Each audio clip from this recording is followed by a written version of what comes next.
Hey there, this is the Resistor Vic Podcast. I'm here to get folks thinking about politics as something that's really about regular people like you and me, and to realize that together we can make a difference. I'm Vic Myers. Welcome to the Resistance. The date is February 5th. It's Thursday, and that's when we're recording. I have a guest I'm going to bring on in just a minute, but before I do, today is the 6th year anniversary of the day that we could have been done with Trump, and he could have been on his way to a trial. If you remember, after January 6th, on the night of January 6th and on the day after, January 7th, the Republicans in Congress were almost universal in their condemnation about what happened on January 6th. They blamed Donald Trump for that happening. They called him out, said that he called his people to do this, and they were madder than hell, and they were ready to hold him accountable.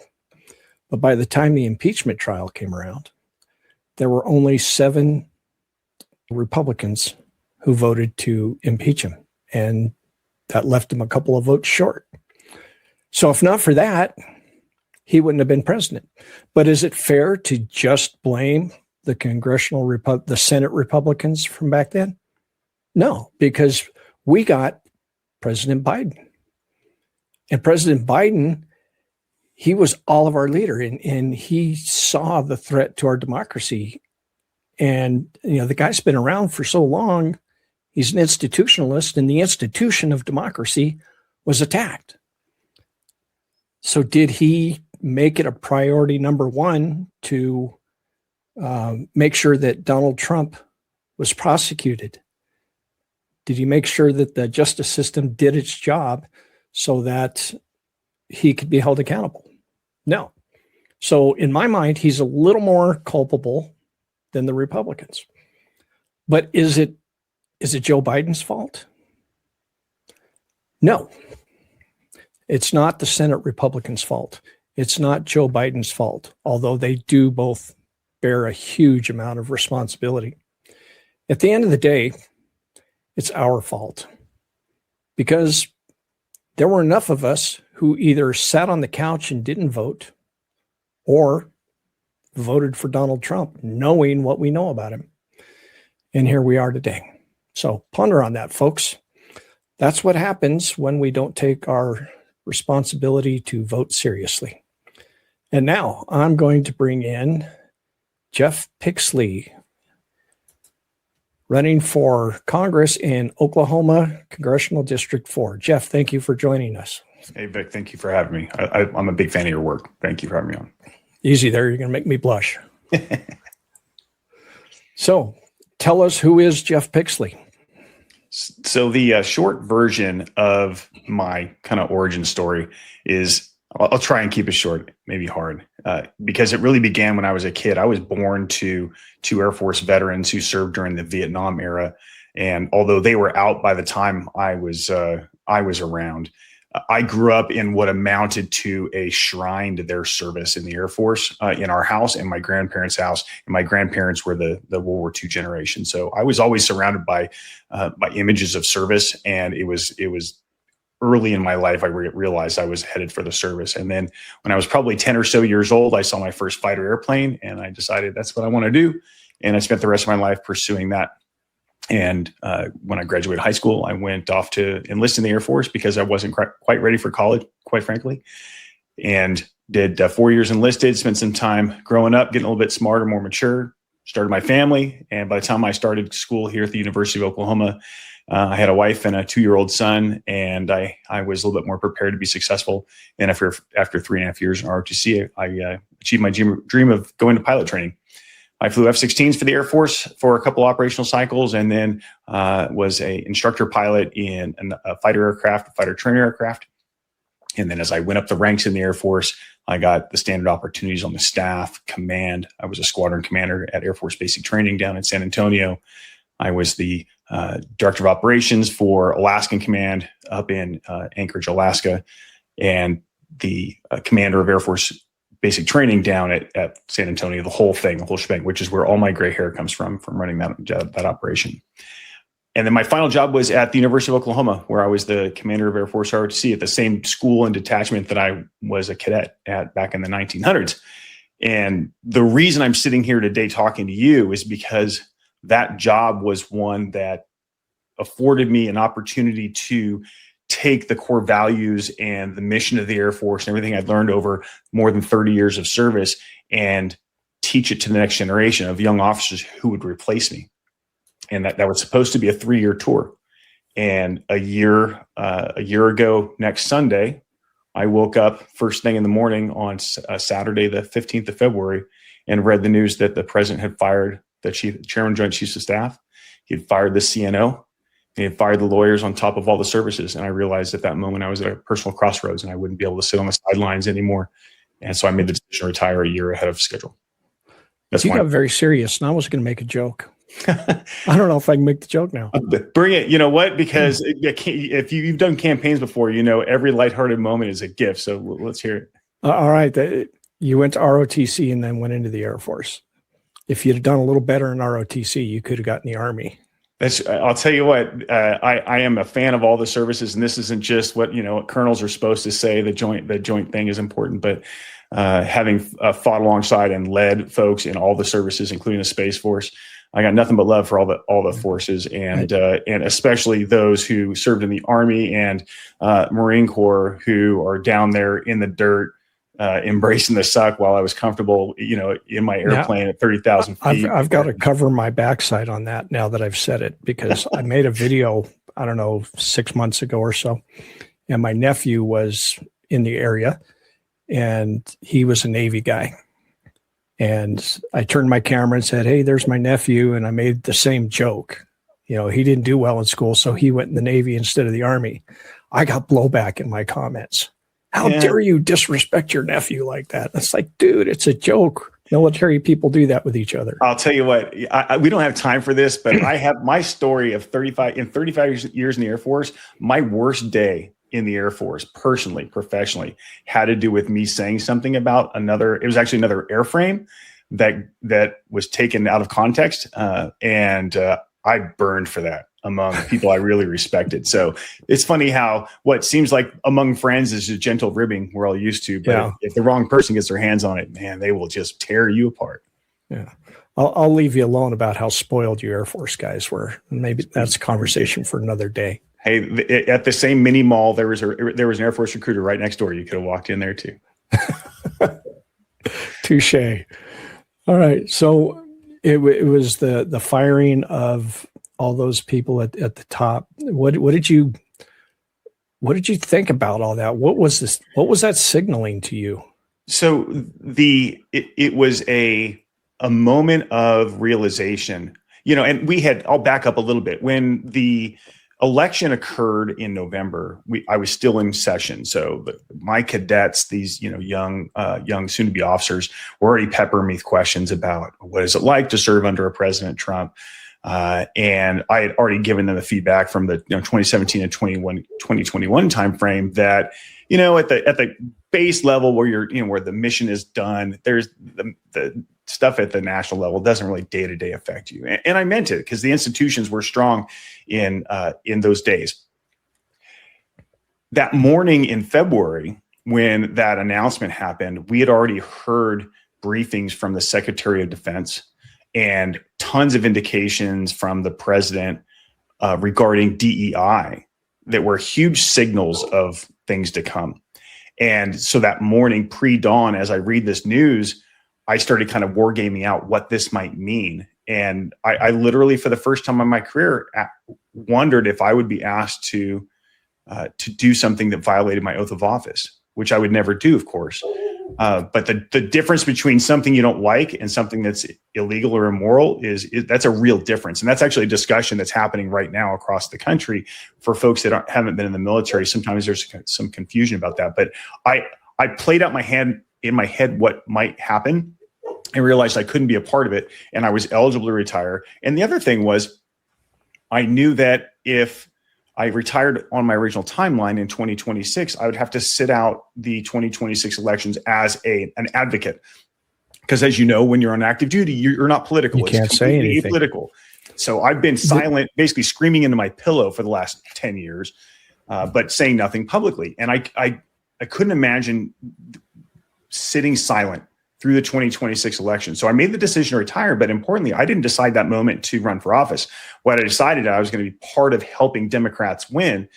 And within a couple of weeks of research and digging through it, I realized that if I didn't run, we were going to nominate someone who wasn't ready again, and they were going to get their butts kicked by Tom Cole again. And I wasn't going to sit and let that happen. So I asked my friends, I said, am I crazy for thinking about running for office? They said, yeah, you're crazy, but you should totally do it. So that's why. This brings up a question that I get in my comments a lot, because my viewers know that I'm a veteran too. And we talk about military sometimes. And a lot of people ask me, where's the military? Why is the military doing something? Or what are the veterans going to do? And questions like that. What do you say to the people who are out there expecting the military to intervene? Yeah, that's a really important conversation. And, the Mark Kelly situation that's made national news is an important conversation to have. And it means a lot to me because I'm in the same category as Mark Kelly. I'm not quite as accomplished as he is, not a senator or an astronaut. But as a retired officer, the same squelching of First Amendment speech that he's enduring, I'm enduring now too. I just haven't made the news yet over it. And when, if I say the wrong thing, I might get a knock on my door.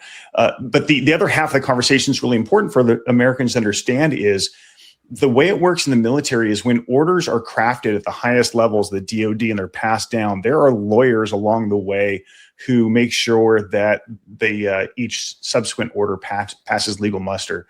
And by the time it gets down to the trigger puller at the base level, the baseline assumption that is that the orders are lawful, and we are not paid. And I wouldn't expect tactical level people to take every order that comes down and get together and huddle and have a session about what they think about the constitutionality of that. We would never get anything accomplished on the battlefield if we did that. So that level of trust in higher command is really important, and it's defensible legally to assume that something is legal when it hits your hands, unless it's on its face improper or illegal. The thing we used to in the Air Force, we talk about the shooting two people floating in the water. May lie, yeah. Well, exactly, and I'm glad you bring that up because the very first time, and I'm very careful with what I say. If you review when I talk online, I'm careful because I don't want to get in trouble. I'm a rule follower, and I have some pretty big objections to what's being said. But what happened in Venezuelan waters on September 2nd happened 24 hours after I retired. I was literally sitting in this spot and published an essay on Substack at midnight on September 1st, 3 minutes after I retired. I published a Substack that talked about unlawful orders and talked about the requirement to disobey unlawful orders. But I made the point that there's risk in doing that because you better be right. Because if you disobey an order, you could be court-martialed, you could be imprisoned, or worse. And you should still do it if that's what you believe is the case. But you have to be prepared to face the consequences. There is 0% chance that the national military leadership are going to become roadblocks to the president's orders at this point. And it's not because they're bad people. It's because of the fact that the lead lawyers for the DOD and the Secretary of Defense have all been replaced, and the orders they're getting are being crafted in such a way that they can live with them. And it's frustrating to watch. The one exception I will make to that, and I made this clear the day it happened, when they bombed the survivors of that boat strike on September 2nd. Every critical analysis and every legal analysis I've seen, and my own personal opinion as a guy who was trained in maritime interdiction, that's my airplane there, and I was trained to do that. That was a crime. And one day there will be consequences for everybody up and down the chain on that one, as there ought to be. I think we should help people understand why you don't see a general taking a battalion to Washington, D.C. and trying to get the president out of the White House, why that's not a thing. Because a lot of people, they think it is. Right. And they think it is, and they may wish it were happening, but that's a very dangerous territory to wade into. And just because it serves your purposes right now and serves your kind of political leanings doesn't mean it's a precedent we want to set. So ultimately, the folks that are failing here right now are, you mentioned this in your intro, those who the voters who chose this. They deserve part of the blame, but the people in Congress right now that are not living up to their end of the bargain. They took an oath to defend the Constitution. It's written right here what Article 1 powers they have. Tom Cole, the guy that I'll beat in November, has been in Congress for 22 going on 24 years. He knows better than to let this happen, and he's saying nothing as these wild oversteps happen. Congress's oversight is essentially vanished, except on nonsense culture war issues and things that fill their political coffers, and serious exploration of issues of matters of national importance, our place in the world stage, the respect we have as a military force, the being the shining city on the hill, kind of the example for all others. That's at risk right now, and every day Congress is renaming post offices after people is a missed opportunity to fix it. Yeah, that's a great segue to introduce your website. Folks, this is the website to go to. It's for those who can see.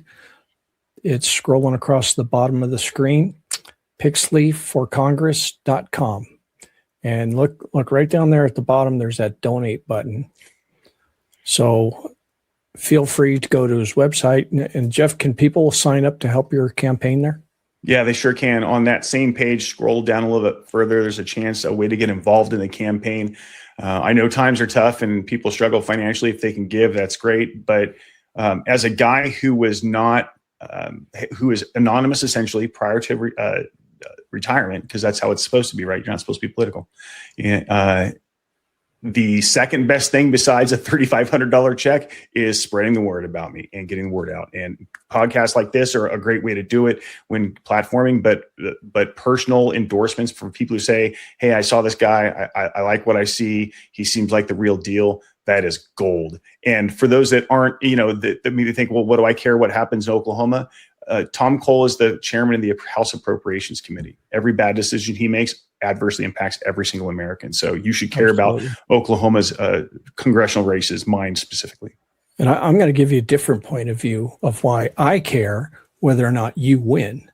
You just talked about how he's been there for 20 some years. I don't care whether you're a Republican or a Democrat. When you've been there so bloody long and you're letting what's happening happen, when you're willingly going along with congressional oversight just being tossed to the side, you've been there too long. You forgot your purpose. You forgot what your responsibilities are to the people that you're supposed to be representing, and they all need to go. That, to me, the best solution, the fastest thing that we can do is in these primary elections. I mean, you don't have a primary opponent, do you? Actually, I do. He's also a veteran. I wouldn't be sitting here if I didn't think it was a better candidate, but I do have, there's a primary June 16th. We'll settle that. And then the victor will go on to take on Tom Cole. Well, that's good. Because that means you'll get a higher turnout than if it was just you. Right. And the other thing I'll tell you, Vic, and this is at the same time, it's a little bit frustrating because when you think you're the better guy, it's kind of annoying to have to defend yourself. But the fact is, I'm new to politics. I didn't have a political career before this. So every day of a real primary campaign, I'm getting good reps training so I can have these conversations and get ready for the general. There's also a fundraising advantage too that your viewers probably don't care to know about, but getting those reps matter. And the other thing is the Democrats have a pretty well-earned reputation for anointing people instead of competing and having the best person get the job. A primary eliminates that problem. So it's worth it. And I'm never gonna talk bad about my opponent. He's a good man and a veteran, and I have faith that if he somehow beats me, then he and I will work together to get him elected. Well, I think the best way to shake up the Hakeem Jeffries and the Chuck Schumers and all of Republicans too, shake them up. The best way for them to be shaken up before the midterms because if Dipstick had his way, we wouldn't have midterms, right? The best way to kick Congress into action is for members of Congress to see an incredible turnout in the primary elections, especially if we can get some incumbents tossed to the curb. It wouldn't take very many of them for all those people in Congress to say, oh, shit. Yeah, absolutely. You said you were a colonel? Yeah, I retired as a colonel. Yeah, retired as a colonel. What leadership lesson from your military career do you think will carry over and help you the most in Congress? I think the one that'll help me in Congress, I think most, is a recognition that every input has value. In fact, this ties back to Secretary of Defense's speech at Quantico on September 30th, where he said, and it wasn't the first time he had said this, but he said effectively, the dumbest words in the English language are, our diversity is our strength. And he used that as an attack on DEI, which I think was unfair and was a slap in the face. Incredibly ignorant. It was a slap in the face to every non-white and non-male person in that room. I can't believe nobody walked out, but that's another story. But the leadership lesson that I take from this, and that I think the secretary would have maybe gotten if he'd been in the military a little bit longer, is a diverse team is one with lots of perspectives and background experiences that contribute to problem solving and decision making that's superior to when you have a bunch of think-alikes in the same room. And the Congress is operates in a couple of bubbles. I think the two-party system is partly at fault for that. I think people that are entrenched is another problem with that. But the unwillingness for people to go across the aisle and to lock arms with someone who may politically disagree with them on maybe some really important topics to them, that unwillingness to collaborate and cooperate across lines is hurting our country. And so we're both old enough to remember when they did that. That's right.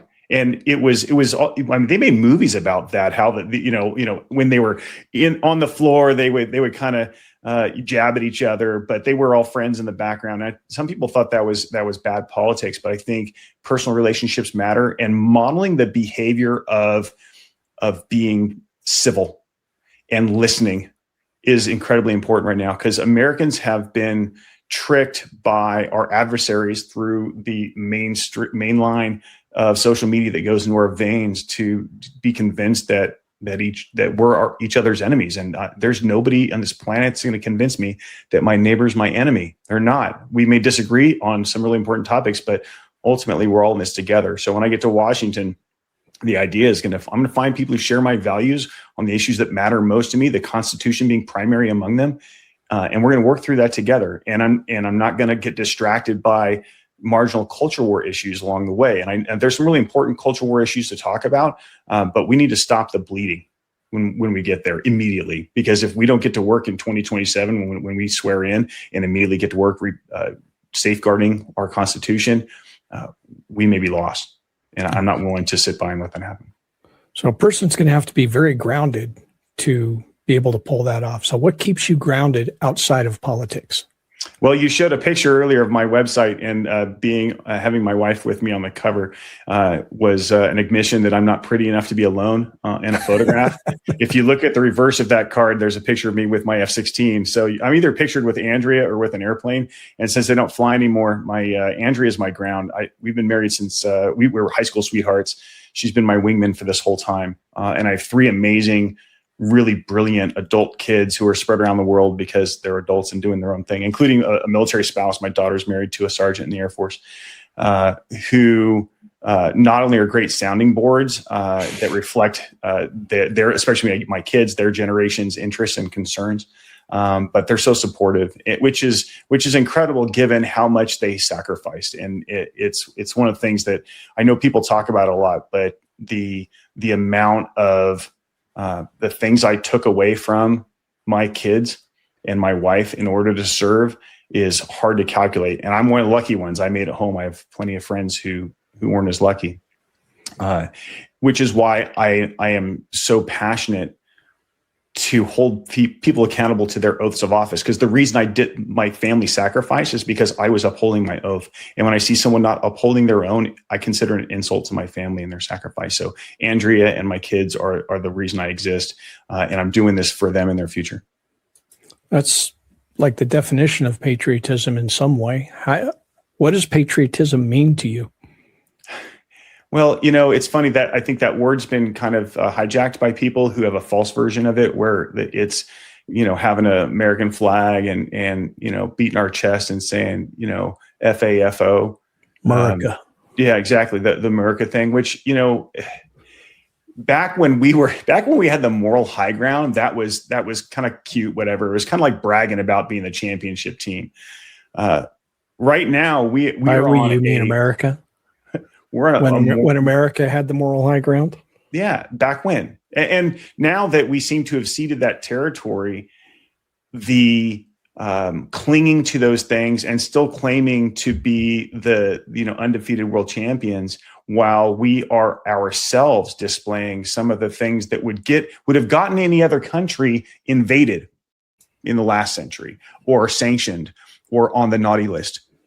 That's us now. And for people who are clinging to a form of patriotism that pretends that's not true, I have a real problem with that. So maybe I'm defining myself by what I'm not. I'm not one of those people who sees the world through that lens. I think our best values are ones that are codified in our earliest founding documents, and by the behavior of some people who sacrificed ahead of us, political folks, military folks, regular everyday citizens, and the people who struggle every day right now. They're out there in freezing weather in Minneapolis, protesting, exercising their First Amendment rights, that are willing to sacrifice and put their butts on the line, their freedom on the line, to defend innocent people that are their neighbors that they never met before, and stand up for their rights, to their access to due process.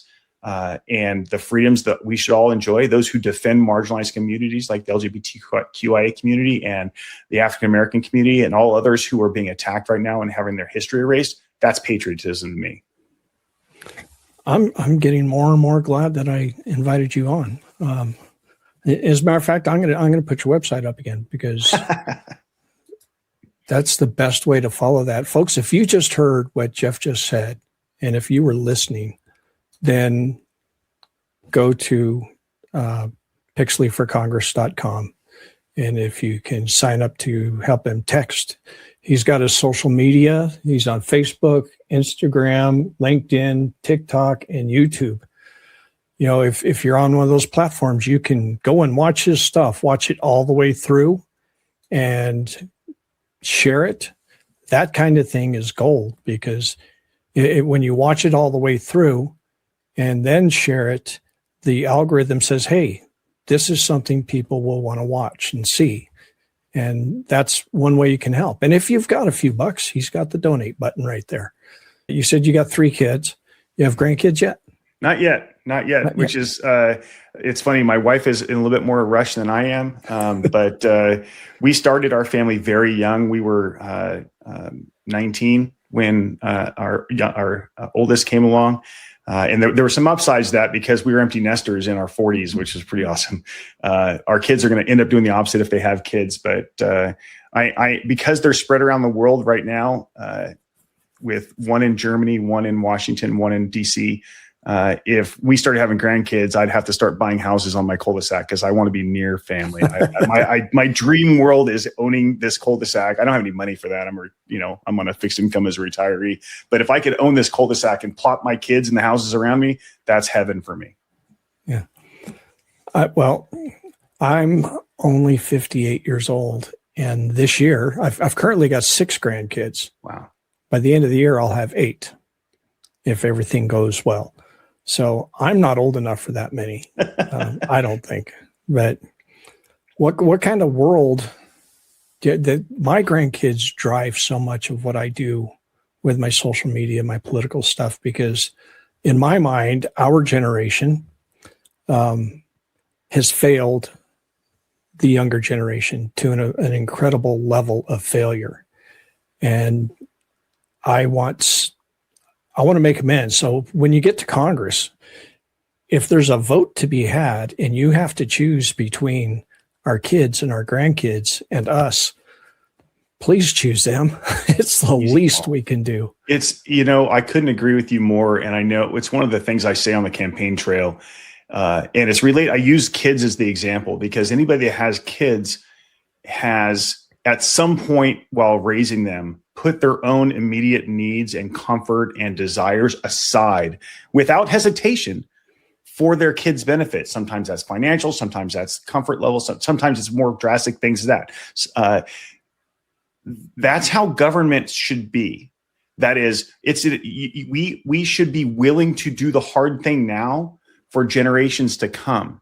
And if we don't see that, if we don't see our neighbors' kids and grandkids that we'll never meet in the same way, or at least categorically the same way as our own grandkids, I think we're missing the mark. We will be your Gen X is going to be judged very harshly, and you and I are not going to be able to do enough ourselves to fix that. But when the story is written of my life, what I wanted to say is he never stopped serving and never walked away from his oath. If that's what my grave marker says, I will have done my part.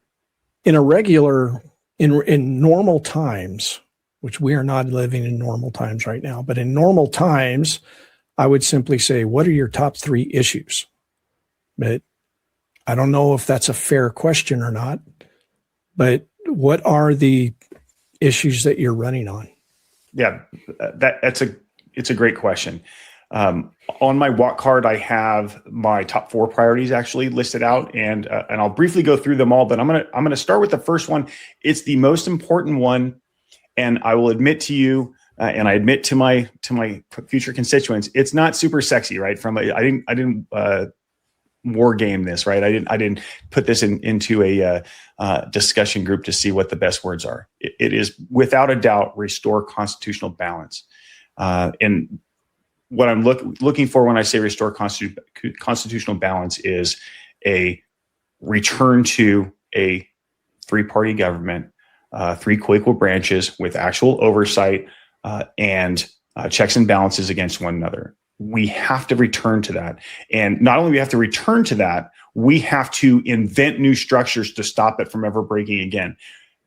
It's going to take a lot of work. That is the most important thing. And the reason that's the most important thing, and right below that on my card, it says, economic opportunity for Americans, which includes things like minimum wage, the universal health care, undoing the tariffs and other economic issues. Those are really important. Our place on the world stage, military defense, and diplomatic efforts overseas. And the bottom one, the 4th one, is dignity and respect for all. And that's taking care of everybody in our country and giving due process to everybody.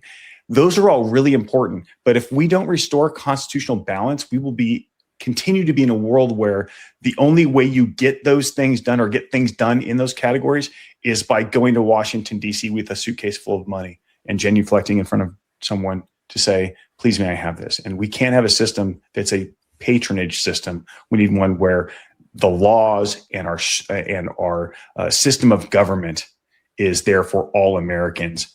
And so that's the first things first. And it's a huge lift. I know it, and it kind of sounds wonky, but again, it's back to the reason I'm doing this is the U.S. Constitution, and that is we got that wrong, then none of the rest really matters. I didn't think it sounded wonky at all. I mean, my top issue for decades has always been healthcare. And when somebody is running, I caucused for Obama because his big thing was healthcare. Today, you can tell me that you have a guaranteed way to give us universal health care. But as you said, that has got to take second place to restoring our democracy to what it's supposed to be. So Oklahoma is a pretty conservative place. Where can people who don't normally vote for Democrats still find common ground with you? Yeah, that's a phenomenal question, and it's not one I answer only for platitudes about working together. It is a strategic requirement for my campaign to have reasonable Republicans and independents come over and join me, because the math is against us in Oklahoma. And even if every Democrat turns out and votes for me, if everybody else does what they did the last 4 cycles, we would still lose by a significant amount. I think my secret sauce is my bio. I'm campaigning on trust. I'm campaigning on integrity. And in Oklahoma, we do have terrible voter turnout, but that's my job to fix as a candidate. I just need to inspire people. But the other thing we have in Oklahoma is the average Oklahoman who's not a Democrat has a pretty sour taste, certainly, or a bad opinion about Democrats. Some of that is well earned, some of that's unfair. But if you ask an average Republican on the street of Oklahoma what they think of Democrats, they often think of the coastal elites, they call them, Pelosi's and Mamdani and Jasmine Crockett, who are all amazing public servants who do a great job serving their constituents. But that stuff doesn't fly in Oklahoma. That personality type, that affect doesn't work here. What I have going for me is 35 years of military experience, a legit bio it's narrow in national security, but incredibly deep in leadership and no-fail missions and trust. So I think that that's not it's not as if I've only had one job. Anybody knows the military knows that 35 years is not one job. But people seeing that I'm a person they can trust, someone that they will believe has their best interest at heart is the secret sauce. My daughter, it doesn't hurt in Oklahoma to be a middle-aged white guy, right? And my youngest is a 27-year-old daughter, and she calls me MAGA passing woke. So walking down the street, people might think I'm MAGA, but in my heart, I'm very progressive. But to that point, I also need to have, and it's not just about me saying, hey, farmer, rancher, cattle producer, trust me, I'm a veteran. I need to ask them, hey, what is it you need from the federal government? And if you say, I don't need anything from the federal government, I'm like, well, you probably do. Let me help you. But actual genuine outreach to understand what the needs are of our rural communities, because we're pretty gerrymandered here, mostly suburban, the most population suburban area, but with this huge swath down south, it's rural Oklahoma. Those people deserve to be represented. And so the way I'm going to win them over is by meeting them where they are, being honest with them, just being myself. Like I try to be everywhere. If you've seen me talk, I'm not a scripted guy. I'm not a fan of pulling up a speech and reading it. The inauthenticity, it drives me nuts in other folks. I'm just going to be that. And so far it seems to be get some traction. We haven't had our media breakthrough moment yet that I think is going to catapult me to the national stage. Like I know I belong, but I'm sure being on your podcast isn't going to hurt. So thank you for that. I don't know. You might be overestimating my podcast. I don't know. When I hear you and I hear you talk about the issues, the way you talk about the issues, I'm remembering that when you and I were kids, and am I a little older than you? Just a little bit. I'm 53, so you got me by a couple of years. When we were kids, rural America was Democrats. There was still FDR Democrats all over the countryside. And then the Democrats decided, you know what, we've got enough votes in the city. And the Republicans were like, you know what, we can own all the AM radio. And Rush Limbaugh came along. That's right. So I think if the platform can be heard and we can remind people of the FDR style democracy, I think that's going to bode well for you. Yeah, I think so too. And I've had a handful of interactions with folks that have really have been promising. And the other thing I talked about, I gave a short speech on Monday at a rally, and I think people need to realize that there's a huge temptation as we see some people kind of waking up nationally and going, I think I've been lied to. There's a kind of a normal human instinct to dunk on someone and say, yeah, you dumbass, where you've been we knew this the whole time. The time for that conversation is after we win the primaries. What we need to do right now, when someone takes even the smallest step toward us, admitting they might have been lied to, we need to welcome them on our side, help them come to assist us in being successful. And then after we've won, we can have hard conversations and the Truth and Reconciliation Commission to sort out how not to get there again. But it would be a disservice to the cause to dunk on people who are doing the really hard thing. Ego is pretty strong to say, I think I was wrong. So I'm going to try and hug those people if they'll let me. Are you familiar with Will Westmoreland? No. In the back 40. I encourage you to look him up on social media. Will Westmoreland. He's a rural Missouri guy, and he's always saying he's trying to reach out to all the farmers who voted for Trump. And he says, you don't have to admit that you were wrong. You just have to admit that you were lied to. Right. And I think that's brilliant. I think it's true. And if only they will. You mentioned a reconciliation commission. I think that's what you just called it. Yeah. That is something I think about a lot after we get through this, assuming that we, the people, do our jobs and show up and vote and do the things like those wonderful people in Minnesota are doing. I think Minnesota, the entire city of Minneapolis should be the Time Person of the Year. Anyway, if we do our job, we will get through this. And when we do, I think about what it's going to require to, like you said, make sure it doesn't happen again. What if somebody said, okay, Jeff, you're in charge of putting together the plan to make sure this doesn't happen again. Have you thought about that, how you would do it?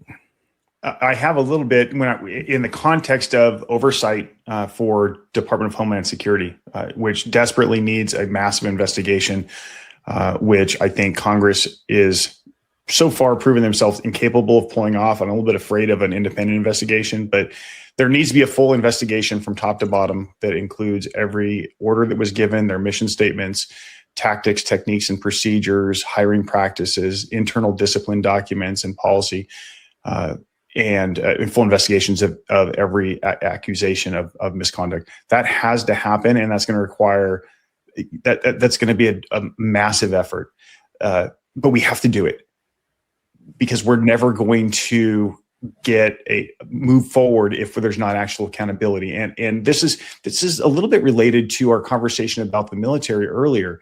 There are no doubt there are excellent people that are working in federal law enforcement, including in ICE. My dad was a police officer when I was growing up. I have a very special place in my heart for law enforcement. I know how hard the job is. I know how much their family sacrifice. I specifically remember seeing my dad leave the house in uniform in mornings. I remember as a kid asking myself if that was the day he was going to lose his life on the job.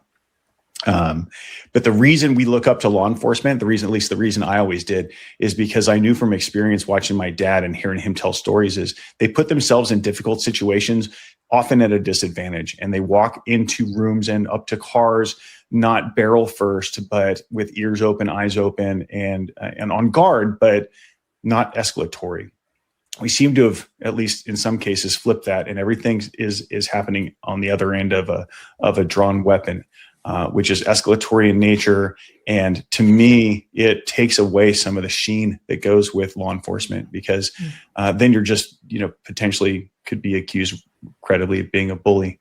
We need to fully investigate those who were on the wrong side of that. But we also need to give an opportunity for folks who are trying to do the right thing to tell their story because it would be a shame if if every person in that agency were burned at the stake, because I guarantee there are people out there trying their best to do a good job under really difficult circumstances, not dissimilar to the DOD right now. And my grandpa Joe, my dad's dad, was a cop in Chicago during the Dillinger days. And he never fired his weapon. Did get shot in the leg once. Never fired his weapon. My wife's dad was a police officer and a chief of police in a small town here in Colorado. I worked 17 years in the Department of Corrections, and I never had to fight with an inmate because I understood the value of de-escalation. I think where we went wrong, and this is just my opinion, is after 9/11, somehow we had this monstrosity called the Department of Homeland Security. And I remember the first time I heard that described, I thought, that sounds awful Russian. Yeah, the FBI and the CIA and the NSA, they didn't talk to each other, and that's part of what happened, why that happened. But you don't solve that problem by creating a huge Department of Homeland Security. And we didn't have ICE before that either. I think we need to turn the clock back on that. But as far as the reconciliation, if it were up to me, if somebody said, Vic, we're putting you in charge and putting together our Nuremberg style investigation to make sure people are held accountable, I think I would go to every state and find state attorney generals or former state attorney generals and former federal prosecutors. And it would be a totally bipartisan, and anybody who showed inclination towards hyperpartisanship would be automatically excluded on either side. And put those people together, give them subpoena power, give them charging power, and then keep Congress out of it, keep the White House out of it. I think that's a fair approach. I think it's a smart approach. And the one thing I failed to mention, but it popped in my head while you were talking, is we also need to look at those who are profiting from this system. And I think anybody who is lining their pockets with because of these abuses is a massive part of the problem. And when the investigation is over, we may discover that the driver of all this might have been that in the first place. Yeah. How many more billionaires do you think we need before we'll have enough? Right. It's funny. It's not funny. It's tragic that how many problems we struggle with every day, and we beat our heads against the wall trying to figure out a way to squeeze out one penny to feed a starving kid or to put medicine in somebody's arm with a curable disease. And we're trying to figure out how to fix it. The answer is clear as a bell. Tax wealth. Our country gives a massive gift to people. And if you are fabulously wealthy, you've won the lottery. It's time to give back. And I'm not saying you shouldn't exist if you're a billionaire. I'm saying once you become a billionaire, if you stay one for long or become a multi-billionaire, then I don't think you're giving back to the people who got you there, which is every other person around you who toils every day in really hard jobs. I was listening to an economic report today on my way home from work, and they were saying that the GDP is still climbing very strongly, and yet we've had more job losses than we've had since 2009, which is an incredible testimony towards how the wealth in the country is not tied enough to the work of the country. And that's the best argument I've heard. I mean, they weren't arguing to tax wealth or get rid of billionaires, but I can't think of a better argument than a skyrocketing GDP while more and more people are struggling to find food. Yeah. Well, and you don't have to be much of a conspiracy theorist to recognize that there's an awful lot of power that comes with keeping people on the ragged edge of survival. No. All right. We're getting close to an hour. Sorry, man. No, that's okay, because this is a great interview. It is going to be so easy to edit. You're a fantastic guest. So I'm going to ask you one or two more questions, and then we'll wrap it up. Okay. If voters remember only one thing about Jeff Pixley after this conversation, what do you want it to be? That Jeff Pixley's number one priority is upholding the Constitution and the oath that he took to it, and that's what drives him every day. And I'm a human. I'm fallible. I make mistakes, but ultimately every day I wake up determined to uphold my oath of office. And if that's what they think of me, then I think they have a pretty good take on who I am. Do you know, I know I asked you if you know Will Westmoreland. Have you seen Mr. Global on social media? I've heard the name. I don't know that I've watched much of Mr. Global's content. Okay, you got to look him up too. Okay. He's in Oklahoma. He's an oil guy. And I learned so much from watching him. And I'm sure that he has probably a huge following in Oklahoma. I'll check him out. Yeah. I mean, if he wanted to interview you, I've seen him do a couple where he's interviewed. Him and Will Westmoreland have done a couple of shows together. But if you could get those two to get you on with them, a lot more exposure than me. So yeah, look up Mr. Global. I will. Fantastic information. And I believe he's an independent, but his knowledge of the oil and gas, he gets published in Forbes and stuff like that for his knowledge. He's like an expert that is not drill, baby, drill. Right. Anyway, is there anything that you wanted to say that we didn't say or get around to? Just I don't remember if I said this before, so forgive me if I'm repeating myself, but this is, if not the most important point, it's in the top 5. If someone just Googles Oklahoma CD4, they may quickly decide that it's not a race worth investing in or caring about because the outcome is predetermined. That is defeatist thinking that I disagree with just philosophically, but it's also incorrect because we can't let the last 10 cycles be our guide. Tom Cole has never been weaker. The blue wave mentality across the country is real, and Tom Cole's never faced an opponent like me. Those 3 things combined make this much closer race than conventional wisdom would say. And although I know it's standard politics to withhold endorsements until the primary outcome is known, or withhold them entirely if you don't think it's going to affect the outcome. I would say don't sleep on Oklahoma. Oklahoma is just like the rest of America. There are good people here across the spectrum that are suffering, that don't like being lied to. And there's nothing wrong in Oklahoma that can't be fixed with education and an election. And I'm gonna be one of those 2 things. I don't know how I can not put your website back up now. after that, again, folks, his website is Pixley for Congress, PIXLEYFOR Congress.com. For those who are only listening, I encourage you to go and check him out. If you liked what you heard here, there's a donate button. There's ways to learn more about him and volunteer for his campaign. And that's what it's going to take in America this year. If we're going to save democracy, then everybody has to get involved at whatever level that they can.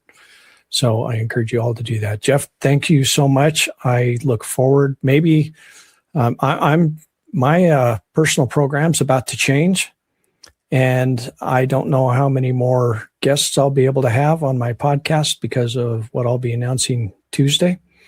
But if I do have some more guests, I'd like to have you back after you win the primary. Oh, I would love that, Vic. I'm honored that you spent some of your time with me today. I appreciate your openness to it, and as I said up front, I think powerful voices like yours are making a difference in our country. And national traditional media is failing us, and for every failure at the national level, there's someone like you who's out there crushing it. So thank you for letting me be part of it. Thank you very much. That was very kind of you. All right, folks, there you have it. This was episode 34 with Jeff Pixley for Congress, running in Oklahoma 4. No race can be left behind, folks. Thank you for making us a part of your day. Well, folks, looks like we're back at the barn and it's time to call it a day. I sure do appreciate you spending your time with me. If you want to help keep this podcast going by supporting me, you can get a paid subscription on Substack, where I'm Resistor Vic. Or if you're the type that'd rather go to PayPal, I'm also resistorvic@gmail.com. Thanks again.